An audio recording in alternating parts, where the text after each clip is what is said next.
forme. Ok, donc je vais vous inviter à tourner vos Bibles. On va faire une longue lecture. On est dans le livre des rois.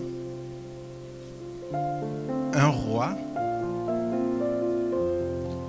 Le premier livre des rois au chapitre 13. Je vais commencer à partir du verset 1 pour comprendre un peu les contextes de notre histoire. Donc, le verset 1, la Bible dit « Voici, un homme de Dieu arriva de Juda à Bethel par la parole de l'Éternel pendant que Jéroboam s'était né à l'autel pour brûler de parfum. Il cria contre l'autel par la parole de l'Éternel et il dit « Autel, autel, ainsi parle l'Éternel. Voici, il naîtra un fils à la maison de David. Son nom sera Josias. Il immolera sur toi le prêtre des oliers qui brille sur toi de parfum. Et l'on brûlera sur toi des ossements d'hommes. Et le même jour, il donna un signe en disant, c'est ici les signes que l'Éternel a parlé. Voici l'autel s'effondrera et la cendre qui est dessus sera répandue. Lorsque le roi entendit la parole que l'homme de Dieu avait criée contre l'autel de Bethel, il avança la main dessus l'autel en disant « Saisissez-les ». La main que Jéroboam avait étendue contre lui devint sèche et il ne put la ramener à soi. L'autel s'effondrit et la cendre qui était dessus fut répandue selon les signes qu'avait donné l'homme de Dieu par la parole de l'Éternel. Alors le roi prit la parole et dit à l'homme de Dieu, implore l'Éternel, ton Dieu, et prie pour moi, afin que je puisse retirer ma main. L'homme de Dieu implora l'Éternel, et le roi put retirer sa main, qui fut comme auparavant. Le roi dit à l'homme de Dieu, entre avec moi dans la maison, tu prendras quelque nourriture, et je te donnerai un présent. L'homme de Dieu dit au roi, quand tu me donnerais la moitié de ta maison, je n'entrerai pas avec toi. Je ne mangerai point de pain et je ne boirai point d'eau dans ces lieux-ci. Car cet ordre m'a été donné par l'Éternel, par la parole de l'Éternel. Tu ne mangeras point de pain et tu ne boiras point d'eau et tu ne prendras pas à ton retour le chemin par lequel tu seras allé. Et il s'en alla par un autre chemin. Il ne prit pas à son retour le chemin par lequel il était venu à Bethel.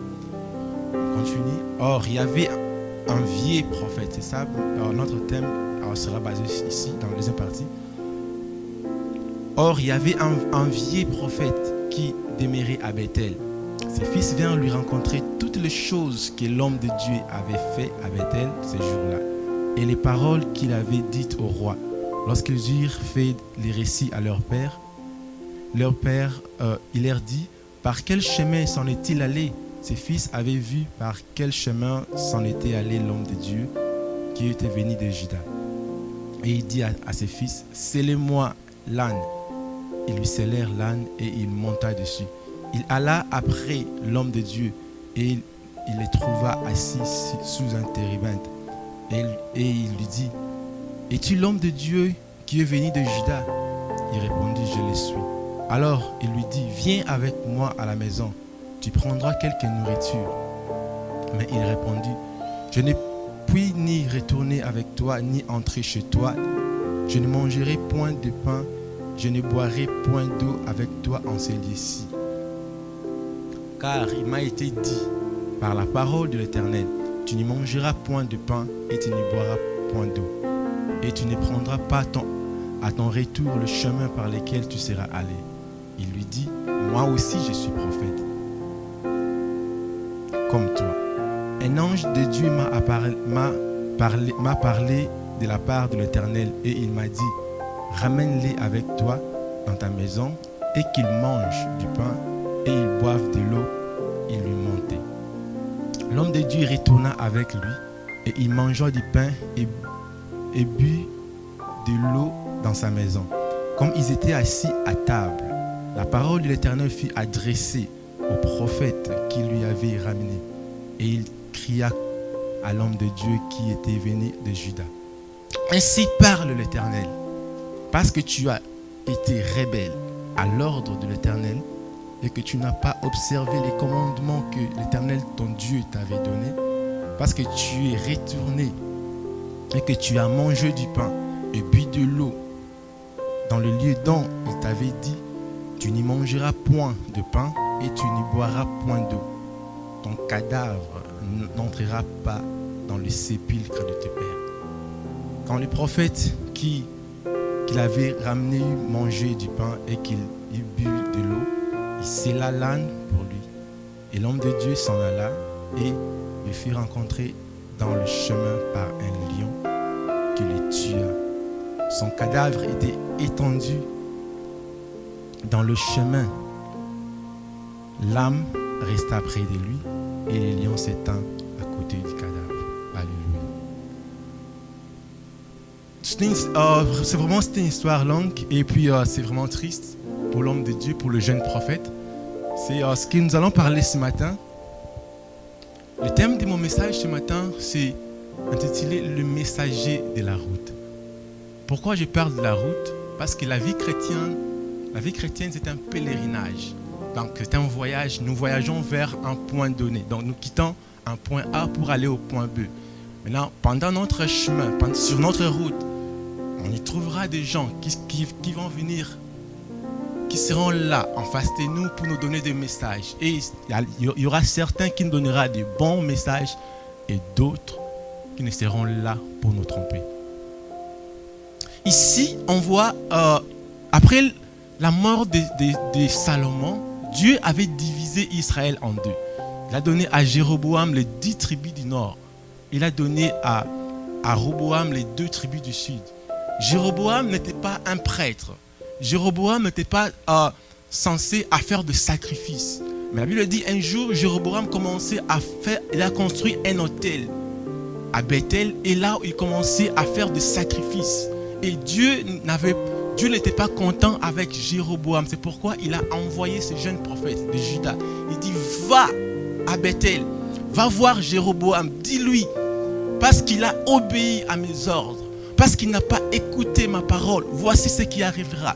L'autel qu'il a construit, sur ce même autel, un roi venant du sud, qui naîtra, viendra et immolera sur le même autel, les mêmes sacrificateurs sur le même autel. L'homme de Dieu prit ses bagages et il a commencé son voyage. Il est parti du sud vers le nord pour aller voir Jéroboam. Il arrive là-bas, il a vu Jéroboam et il a prophétisé comme Dieu lui avait dit. Or, Dieu lui avait dit de ne pas manger ni boire de l'eau pendant dans les lieux où il va prophétiser, c'est-à-dire à Bethel. Il avait reçu des instructions claires. Tu fais ta mission et tu rentres au sud. Ne reste pas là et quand tu vas rentrer, ne prends pas le même chemin que tu as pris à ton aller. Change de chemin. L'homme de Dieu, il arrive, il prophétise sur l'autel et il a fait des miracles. Le roi lui supplia de manger avec lui, il refusa.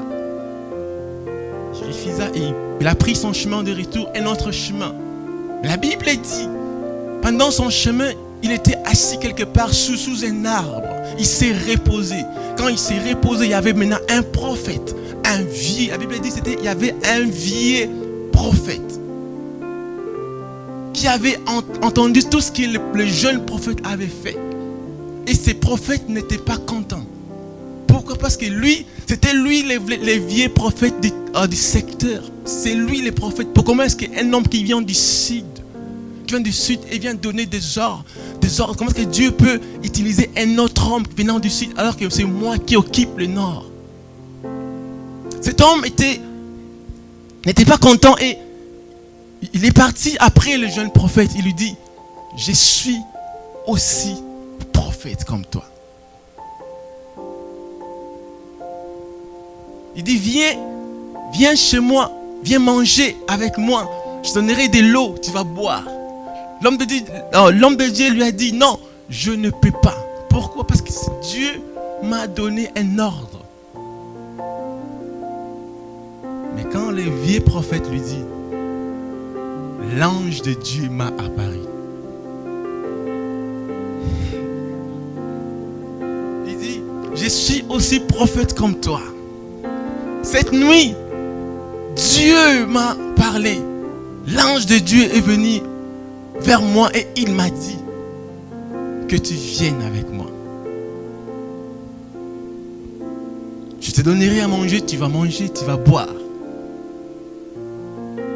Quand l'homme a écouté que c'est l'ange qui avait dit au vieux prophète, il a accepté l'offre. Il est parti avec lui. Or, le vieux prophète lui mentait. C'était un mensonge. Vous savez, comment convaincre un chrétien? Comment convaincre un enfant de Dieu? C'est le moyen le plus facile, c'est d'utiliser un autre chrétien. Si le roi n'a pas pu lui convaincre, parce que lui, il savait que non, je suis prophète, donc Dieu parle avec moi. Mais lorsqu'il a rencontré un autre prophète, c'est alors qu'il a pu se laisser séduire. Bien-aimé dans le Seigneur, le diable sait que la façon la plus facile pour nous séduire, c'est d'utiliser les faux prophètes. C'est pourquoi, c'est ce qui explique une croissance exponentielle des faux prophètes dans le monde. Pourquoi ils sont là? Ils ont un but, d'arracher les brebis. Parce que les temps, c'est court derrière le temps. Le temps est tellement proche. C'est pourquoi vous voyez, il y a une vague de faux prophètes dans le monde. Le messager de la route. Bien-aimé dans le Seigneur, pendant notre chemin, on doit rester en contact avec Dieu. Le chemin vers le ciel, c'est pas toujours aplani comme on le croit. Non, le relief n'est pas toujours aplani. Il y a un moment qu'on va trouver des montagnes. Il y a un moment qu'on va trouver des vallées. Mais on doit savoir que on doit continuer. Peu importe les reliefs du chemin, nous on doit continuer à suivre la voie du début, la voie de Dieu qui nous a envoyés vers le point final. Ce jeune prophète, il a fini sa mission dans la gueule de lion parce qu'il a fait confiance à l'homme qu'à Dieu. Il n'a pas eu le temps de vérifier la prophétie. Bien-aimé, c'est ça, c'est la raison pour laquelle nous tombons aujourd'hui, parce qu'on ne prend pas de temps à vérifier la prophétie, à vérifier si c'est vraiment Dieu qui a parlé ou non, ou l'homme. Est-ce qu'on a encore le temps comme Manoah?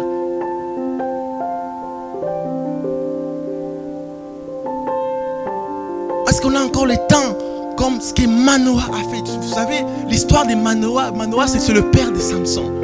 Manoah, la Bible dit, un jour, sa femme vient lui dire qu'un ange de Dieu, un homme de Dieu m'a dit que je serai enceinte et j'enfanterai un fils qui sera le sauveur d'Israël de la main de Philistins.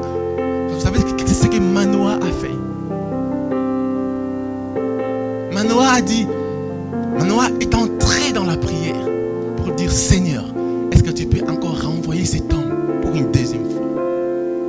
J'ai des questions à lui poser. Parce que Manoah ne voulait pas se nourrir de faux espoirs. Parce que le sujet était très, très important. Parce qu'Israël était sous l'emprise des Philistins pendant 40 ans. Maintenant, juste un homme qui vient te dire que ta femme sera enceinte et accouchera un sauveur. Ce n'est pas un sujet à négliger. Manoah dit non, je ne veux pas me nourrir de faux espoirs. Je veux savoir si réellement c'est Dieu qui a parlé à ma femme. Manoah a prié et dit, Seigneur, est-ce que tu peux encore renvoyer cet homme? La Bible dit, Dieu exauça Manoah. Cet homme de Dieu est revenu encore. Et lorsqu'il est venu, Manoah n'était pas là encore. C'était jugé sur sa femme. Vous savez ce que sa femme a fait? Elle a dit à l'homme de Dieu, attends un peu ici. La femme court vite pour chercher son mari. Et il a cherché Manoah, il ramène Manoah, c'est lui. Là, Manoah pose la question à cet homme, est-ce que c'est toi qui as parlé à cette femme? Il dit oui. Donc l'ange de Dieu avait pris la forme d'un homme, la forme humaine. C'était un peu difficile de croire. Manoah voulait être certain si c'est vraiment un ange de Dieu, si c'est vraiment un homme de Dieu. Manoah dit, je vais t'offrir, attends-moi ici, je vais t'offrir des sacrifices. Et l'homme dit, non, c'est pas à moi les sacrifices, fais des sacrifices à Dieu. Amène ces sacrifices, tu le brûleras ici devant moi. Et lorsque Manoah commença à offrir à Dieu les sacrifices, la Bible dit que cet homme montèrent sur l'autel et partant en fumée. C'est alors que Manoah comprit que c'était réellement un ange de Dieu. Voilà comment Manoah a cherché à confirmer, à valider la prophétie. Si seulement le jeune prophète avait eu ce temps de vérifier. Parce qu'il était prophète, il parlait avec Dieu. Pourquoi il n'a pas demandé à Dieu, est-ce que c'est toi qui as dit à ce vieux prophète que je dois manger? Pourquoi on donne trop de confiance?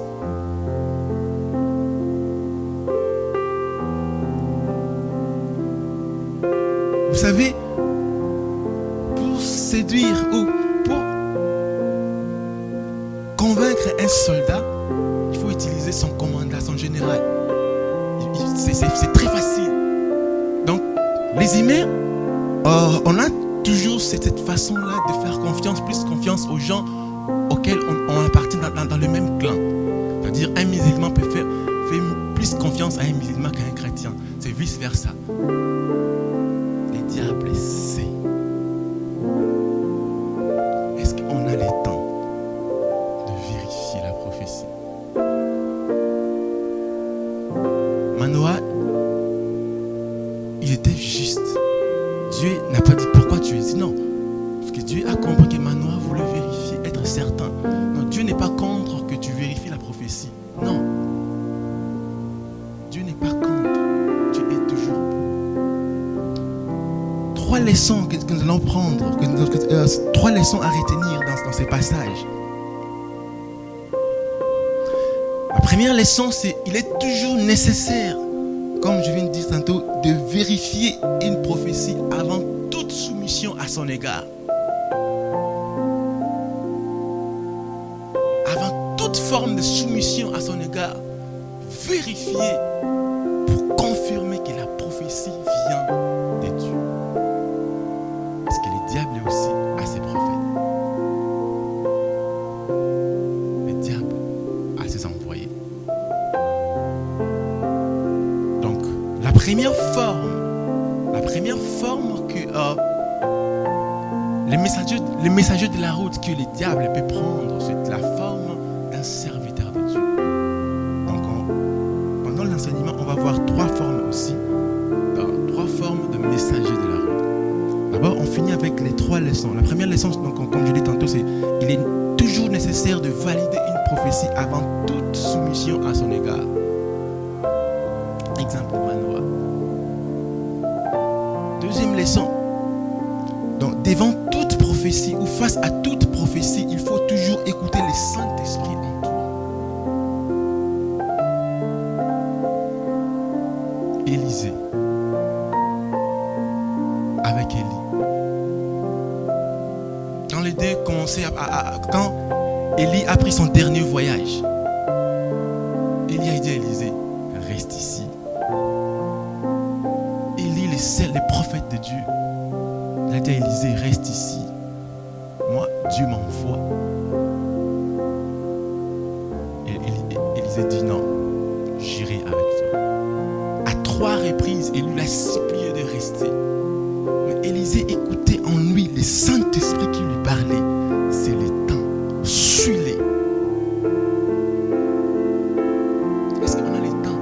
Est-ce qu'on a le temps d'écouter le Saint-Esprit en nous quand de faux prophètes nous disent des choses? Parce que c'est le Saint-Esprit qui va nous dire que la prophétie est vraie ou la prophétie est fausse. Nous avons le Saint-Esprit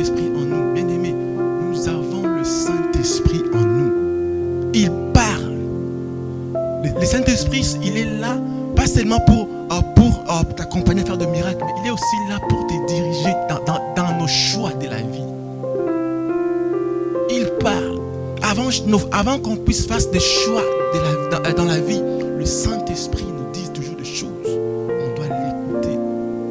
Élisée écoutait le Saint-Esprit lui dire, suis Élie. Malgré qu'Élie lui disait de ne pas venir avec lui. Et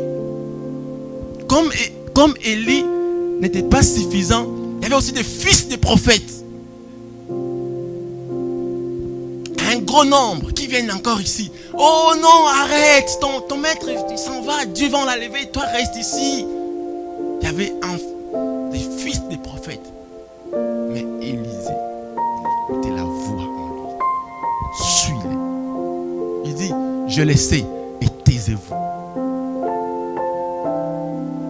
Donc Élisée était clair, déterminé à suivre. Il savait. La question est de savoir, est-ce qu'un homme de Dieu peut se tromper? La réponse est oui. Oui. Oui. Si on voit l'exemple de David avec Nathan, quand David a dit à Nathan que voici moi le roi, j'habite dans une maison de cèdre et Dieu sous une tente. Je vais construire une maison pour Dieu. Vous savez ce que Nathan lui a dit, le prophète? Vas-y, Dieu est avec toi, fais-le. Est-ce que c'était la volonté de Dieu? Non. Nathan s'est trompé. Lorsqu'il est parti chez lui, Dieu lui dit, Nathan, rentre. Pas dire à David, ce n'est pas à lui de me bâtir une maison, c'est à son fils Salomon. Oui, en tant qu'humain, c'est la troisième leçon dans ces passages. En tant qu'humain, l'homme de Dieu peut se tromper. Combien de familles sont divisées aujourd'hui à cause d'un conseil d'un homme de Dieu? L'homme de Dieu a dit, c'est tes parents qui sont derrière toi. Oui, il peut se tromper. Mais comme on fait plus confiance à l'homme de Dieu, on fait des choix. Okay. Plus tard, on va regretter. On peut regretter. Moi, je connais des familles divisées. Surtout chez nous en Afrique, il y a des hommes de Dieu donc un homme de Dieu qui dit que non, c'est ton père qui est derrière ton malheur.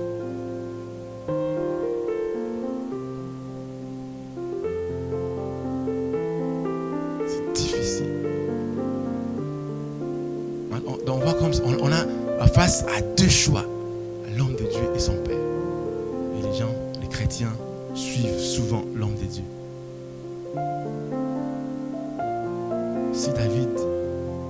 Si Dieu n'avait pas dit à Nathan de revenir, David allait construire le temple. Et ça allait être une grosse catastrophe. Heureusement, Dieu avait dit à Nathan de revenir.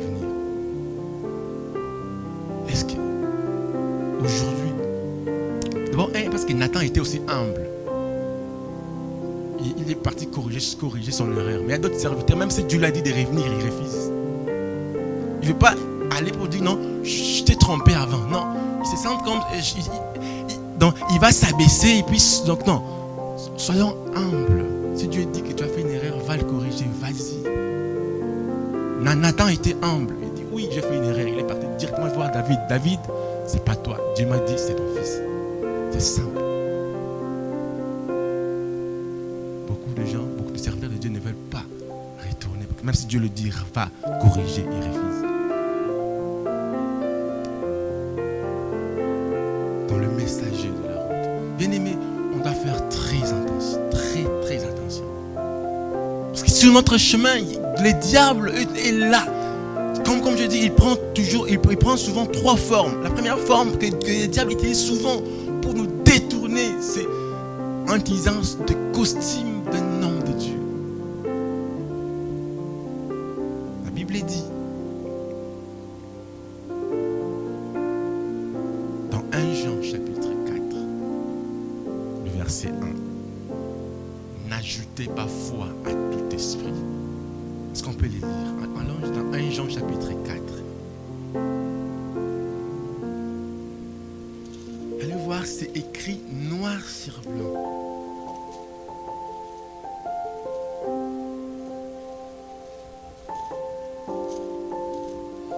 Éprouvez-les pour savoir si réellement ça vient de Dieu ou non, ou pas.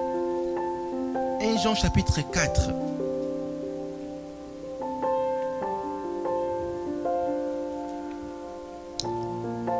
Le verset 1.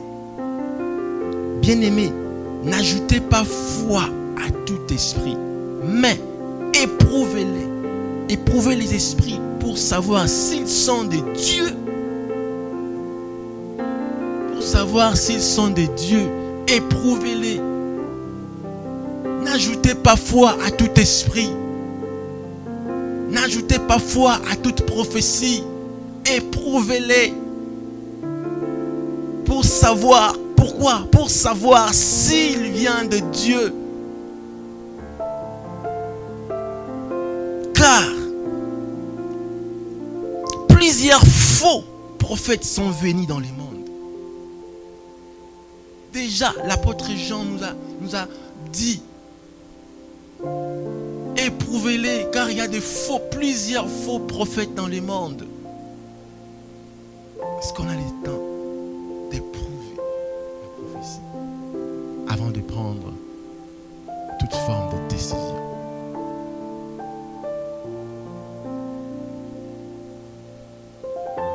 Je connais un homme de Dieu qui avait dit à un couple que vous n'êtes pas les couples selon Dieu. Vous devez vous séparer.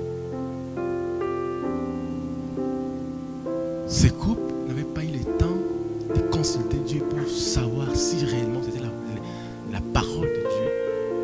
Ce couple divorcé.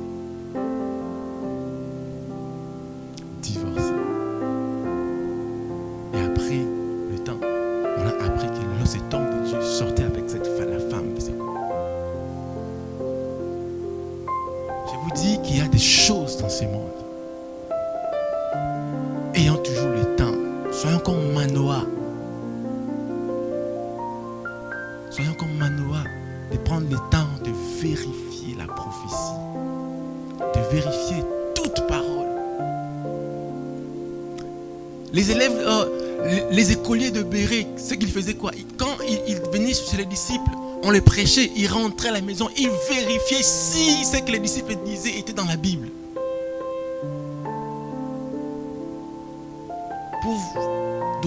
Pour ajouter leur foi à ce que les disciples disaient. Deuxième forme, à part se présenter sous costume de l'homme des prophètes, le diable, étant esprit, peut aussi se présenter comme un dialogue interne. Vous savez, il y a des moments que le diable, pour nous détourner de notre chemin, il vient nous parler en nous. Peu importe le niveau de l'esprit, peu importe ton niveau de la vie chrétienne, le diable est un esprit et il a cette capacité de s'infiltrer dans nos pensées. S'il n'a pas épargné Jésus, fils de Dieu, le diable lui est venu en lui dire saute. Dieu va envoyer les anges pour t'accueillir. Il a infiltré dans ses pensées pour lui parler, afin de lui détourner de son chemin. Si le diable n'a pas épargné Jésus, alors nous. Combien de fois tu arrives, tu attends, c'est comme si tu fais un dialogue avec un esprit en toi. Est-ce que j'ai fait un bon choix? Est-ce que je suis vraiment une bonne personne? Est-ce que je dois continuer la vie chrétienne? Il y a des questionnements que le diable met en nous. Pourquoi? Pour nous détourner du chemin. Il met des questionnements, tu te poses des questions que tu ne trouves pas de réponses et tu te dis, ah non, je suis fatigué de cette vie chrétienne. Jean-Baptiste. Vous savez ce que Jésus a dit sur Jean? Il dit que parmi tous ceux qui sont nés de femmes, personne n'est plus grand que Jean-Baptiste. Et le grand Jean-Baptiste dans sa cellule de prison, le diable a aussi infiltré ses pensées. Il a commencé à se dire, est-ce que c'est vraiment lui, le Messie? C'est comme si il doutait que Jésus était le Messie. Il doutait de sa mission même. Bien-aimé dans le Seigneur, le diable, bien-aimé, le diable est un esprit. Il peut s'infiltrer dans nos pensées. Faisons attention. Lorsque des pensées viennent dans notre esprit, des pensées qui ne glorifient pas le Seigneur, lève-toi et commence à prier. Quand tu as ce questionnement qui vient en toi, lève-toi et commence à prier. Parce que ce que le diable veut à la fin, c'est de te détourner. Il est derrière le temps. Il est derrière le temps. Le temps presse. La fin, c'est bientôt. Bien-aimé, restons vigilants. La vigilance, ce n'est pas seulement face à ce qu'on voit, mais aussi à ce qu'on voit, à ce qu'on ne voit pas. On doit être vigilant. On doit être vigilant. Parce que le diable nous parle des choses. Il nous dit des choses, des questions.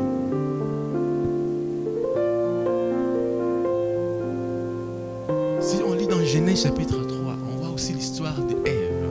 Parce que le diable a parlé avec Ève, notre mère, pour détruire l'avenir de l'humanité. Parce que c'était lui, parce que le diable, Lucifer, est jaloux de l'humain. Vous savez pourquoi? Parce que Dieu nous a créés à son image. C'était ce que lui voulait. Lui, il voulait ça. Il être à l'image de Dieu. C'était ça son souhait. Il voulait être comme Dieu. Depuis quand il était avec Dieu, il voulait être comme Dieu. Mais comme Dieu n'a pas... Dieu a choisi nous les humains pour être comme lui. Lui, il est jaloux. C'est pourquoi il est venu chez Ève pour détruire l'homme. Sous forme de dialogue interne.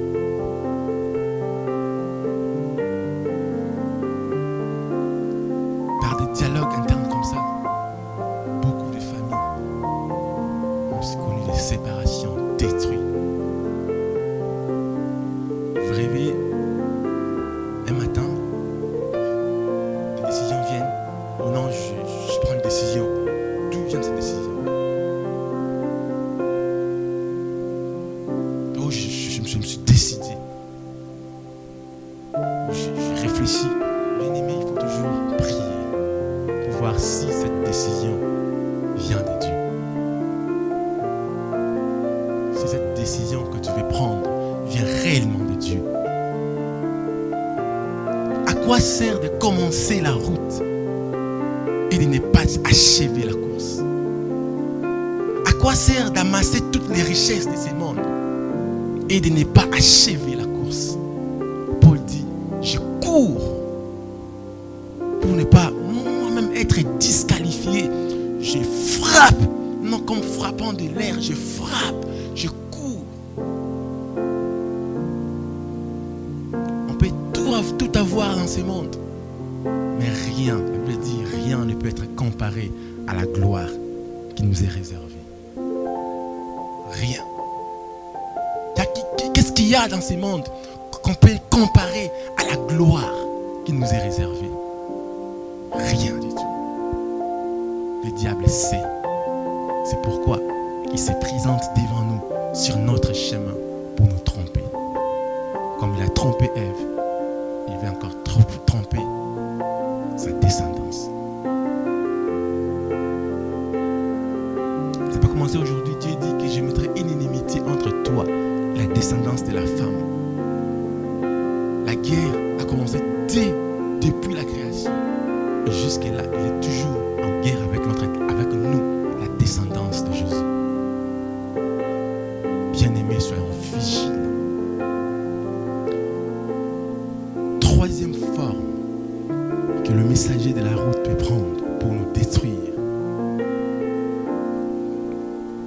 Malheureusement, le diable peut aussi utiliser les gens dans notre entourage gens les plus proches, la famille. Quand le diable n'a plus de cartes à jouer, quand le diable voit qu'il n'a plus de moyens, il va aller vers les gens qui sont plus proches de toi, les tourner contre toi. Je connais un frère qui, ils l'ont chassé, donc ses propres parents l'ont chassé de la maison à cause de sa foi. Il a reçu un ultimatum. Tu continues avec Jésus ou tu sors de la maison. Vous savez, le diable, s'il n'a plus de cartes à jouer, les cartes à jouer, c'est ça, son dernier recours, c'est de nous séparer avec notre famille. Combien de familles que le diable a séparées? Il ne sait pas pourquoi, pour nous détruire. Il ne sait pas pourquoi, pour nous anéantir. Il ne sait pas pourquoi, pour nous faire détourner du chemin. Parce qu'il y a certains qui ont accepté. Ils ont dit non à Jésus à cause de leur famille. Même des femmes qui disent soit Jésus ou moi, tu choisis. Les gens se trouvent devant des dilemmes. Soit ta foi, soit nous. Tu choisis. Ça, c'est les derniers recours que le diable utilise. Parce que s'il voit que tu résistes. Bien aimé, ça ne peut pas commencer maintenant. Si on voit même l'histoire de David aussi. Quand David était prêt d'entrer dans l'histoire. Quand les jeunes David venaient, quand les Philistins combattaient Israël, il y avait un homme plus grand qu'on appelait Goliath. Quand David est venu, il posait des questions, il voulait aller, parce qu'il avait cette certitude que Dieu était avec lui, il va battre Goliath. Vous savez qui était le premier à lui décourager? Son propre frère. Son propre frère. Son frère de sang. Il a dit, David, qu'est-ce que tu fais ici? Je connais ton arrogance. Tu as laissé les brebis seules dans le désert pour venir voir la bataille. Rentre. Si David avait écouté son frère ce jour-là, on ne parlerait pas de David aujourd'hui. Parce qu'une fois, il n'a pas écouté son frère aîné. Il a continué. Parce qu'il savait que le Saint-Esprit lui disait, c'est le temps. Même le roi, il lui a fallu le décourager. David savait que c'est le temps. Il dit, roi, vive longtemps. Ton serviteur. Donc David commençait à réciter son expérience qu'il a vue avec Dieu dans le désert. Comment est-ce que Dieu lui a épargné d'un lion affamé. D'un ours affamé qui cherchait quoi manger. Mais Dieu a sauvé David. Il dit, ton serviteur va mettre à terre cet Philistin. C'est un circoncis qui insulte le Dieu d'Israël.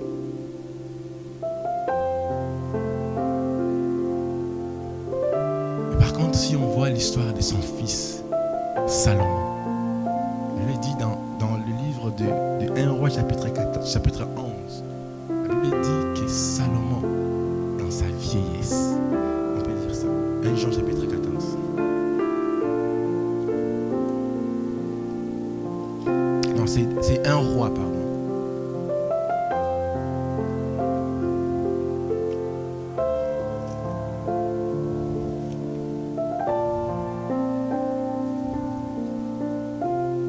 Non, 1 Roi 11. 1 Roi 11,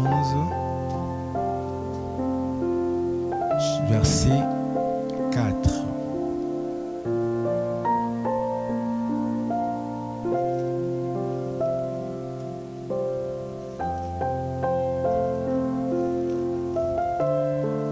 Je suis dans les deux rois, attendez, je vais rentrer vite.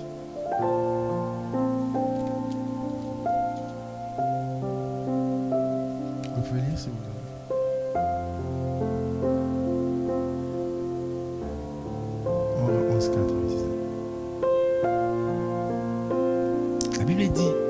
À l'époque de la vieillesse de Salomon, ces femmes inclinèrent son cœur vers d'autres dieux. Et son cœur ne fit point tout entier à l'Éternel son Dieu, comme l'avait été le cœur de David, son père. Salomon alla près d'Astarté, la divinité des Sidoniens, et après Milcom, l'abomination des Ammonites. Salomon fit ce qui est mal aux yeux de l'Éternel, et il ne suivit point pleinement l'Éternel comme David, son père. Qui a détourné le cœur de Salomon? Ces femmes. C'était la dernière cartouche du diable pour vaincre Salomon. C'est parce que Salomon avait tout. La sagesse, la richesse, l'intelligence. Comment faire tomber un homme si grand comme Salomon? Sa famille.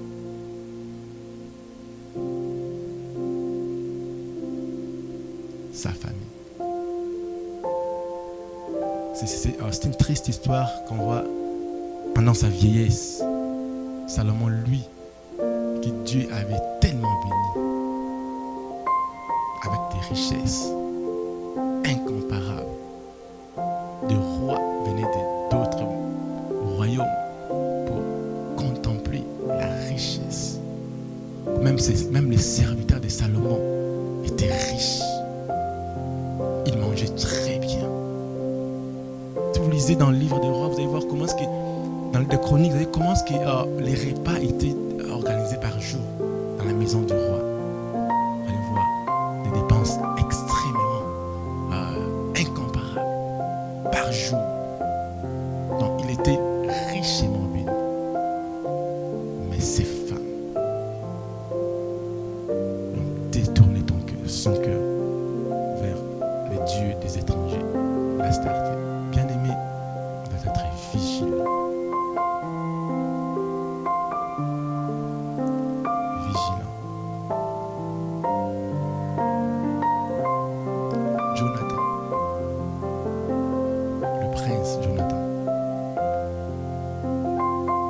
un grand prince puissant. Il a connu la mort presque. Pourquoi? Parce qu'il a écouté son père. Il savait que Dieu était avec son ami David.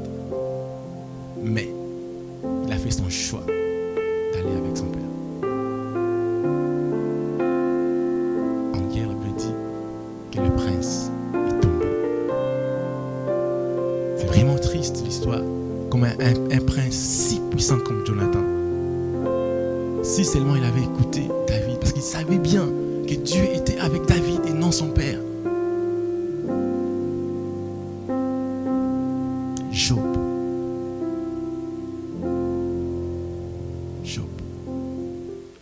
Quand le diable a tout pris, mais Job était toujours intègre.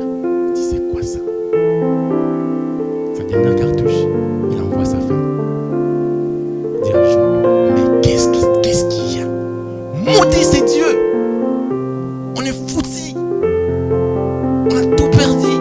Donc sa femme était découragée, c'est-à-dire fatiguée de toutes ses pertes. Et qu'est-ce que tu attends? Tu es même devenu malade. Allez, maudit c'est Dieu, mère, et tu vas te reposer en paix. Qu'est-ce que Job a dit à la femme? À sa femme. J'aime les réponses de Job.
entre les deux.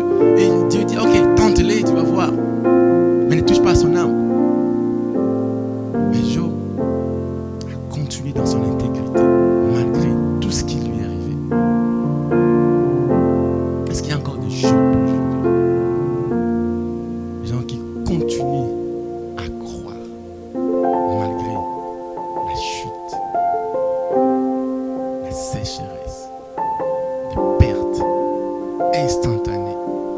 Vous savez, si vous lisez les livres de Job, vous allez voir nulle part on écrit les noms d'Israël, même pas Abraham. Donc les commentateurs de la Bible pensent que Job a vécu en même temps qu'avec Abraham, ou même avant Abraham. Parce que Job, son histoire avec Dieu, c'était comme une histoire nouvelle. Parce qu'à l'époque, le Dieu Yahvé était encore un Dieu inconnu du public. Parce que les gens de la Mésopotamie avaient leur Dieu à l'époque. Donc c'était Abraham qui avait introduit le Dieu d'Israël. Mais ici, Job, on ne mentionne même pas le nom d'Abraham, ni Israël. C'est comme si c'était un Dieu invisible que Job ne connaissait, n'avait même pas l'histoire avant lui. Mais il avait la foi à un Dieu jusque-là inconnu du public, du grand public. Comment? Mais nous, aujourd'hui, quand même, on sait, on voit de miracles que Dieu fait. Mais quand on est face à l'épreuve, on tombe. Mais Job, une nouvelle expérience avec un Dieu inconnu. Mais il a gardé sa foi, son intégrité. Et Dieu l'a richement récompensé. Dieu l'a richement récompensé. La Bible dit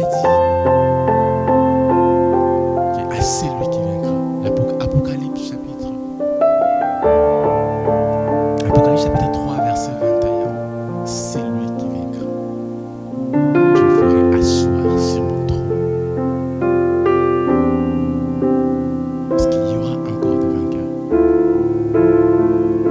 Bien-aimés, ne soyons pas comme les Galates qui ont bien commencé et à la fin, ils ont abandonné.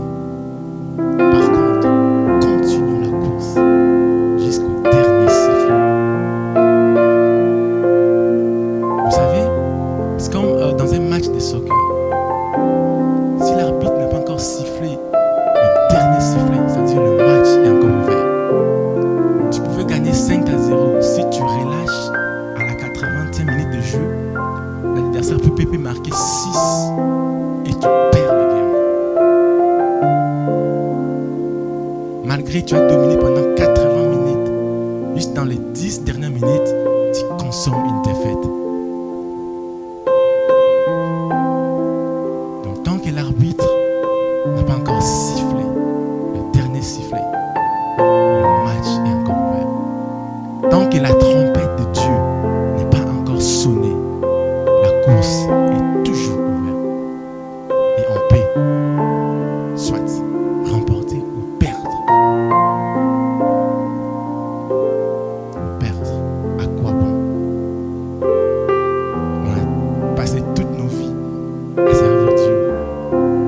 Juste en dernière minute, on perd la course. À quoi bon?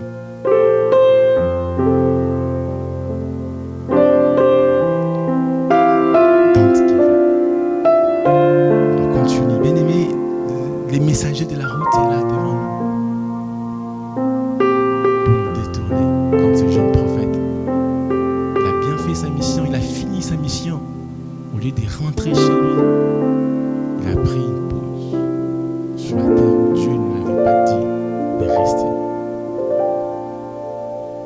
Et des fois, on se dit que non, j'ai le Saint-Esprit, je peux rester avec, je peux rester au milieu de pécheurs. Bien aimé, il y a un moment que tu vas céder. C'est pourquoi les pasteurs a dit ce matin, comme dit la Bible, sortez au milieu d'eux. Pourquoi? Aussi longtemps qu'on reste avec eux, il y aura toujours un temps qu'on va céder. Si ces prophètes avaient pris son chemin vite vers le sud, il n'allait pas croiser sur son chemin le vieil prophète qui est venu pour les tromper. On va se lever, on va prier.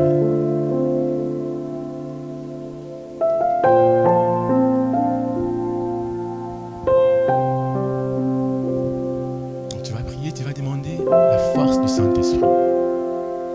Demande à Dieu la force du Saint-Esprit, qu'il t'aide pour le reste du temps, qu'il te reste encore sur cette terre.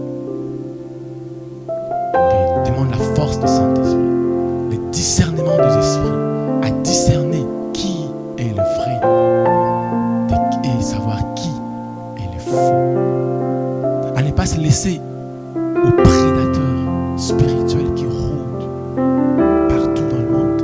Il y en a beaucoup de prédateurs qui cherchent des victimes. Qui sont les victimes? C'est les chrétiens. Parce que nous avons une récompense plus grande. C'est la jalousie du diable. Lucifer sait la récompense. Parce qu'une fois, il a été un ange de Dieu. Il était dans le ciel avant. Il sait comment la gloire est là. Il sait très bien parce qu'il était un ange de Dieu avant. C'est pourquoi sa jalousie est si énorme qu'il ne laisse même pas un temps de repos. Il veut tomber avec beaucoup de gens possibles. Parce qu'il ne veut pas tomber seul. Il veut chercher un groupe, un grand nombre de gens. Je l'ai dit, dans les derniers temps, il y aura l'apostasie. Plusieurs abandonneront la foi pour s'attacher à des faux prophètes. À quoi bon de ne pas finir la course? Tu vas prier, tu vas demander le scal, tu vas demander au Saint-Esprit de t'accorder la force. On va prier. Seigneur Dieu, nous te prions, nous te remercions pour ce matin. Nous te bénissons parce que tu veux nous avertir, tu veux nous donner encore la force de résister, la force de discerner, la force de ne pas se laisser tomber dans le piège du diable, car il tend le piège devant de nous. Il veut nous attraper comme des poissons. Seigneur, délivre-nous des filets de l'oiseau. Il tend devant nous des filets pour nous attraper. Seigneur, délivre ton Église, délivre tes enfants, délivre nos familles, Seigneur. Donne-nous la force de continuer la course. Seigneur, nous savons que la course, le chemin n'est pas toujours assez aplani. Nous savons qu'il y aura des hauts, des montagnes et des vallées. Père, nous voulons que tu nous aides à continuer, à surmonter avec toi. Comme tu as dit, je vainquis le monde. Vous allez aussi vaincre le monde. Oui, tu as vaincu le monde par la puissance du Saint-Esprit. C'est pourquoi nous te demandons aussi de nous remplir de ton Saint-Esprit. Nous voulons nous aussi vaincre le monde. Et quand le jour viendra, on dira que nous avons vaincu le monde comme toi tu l'as dit. Merci Seigneur Jésus.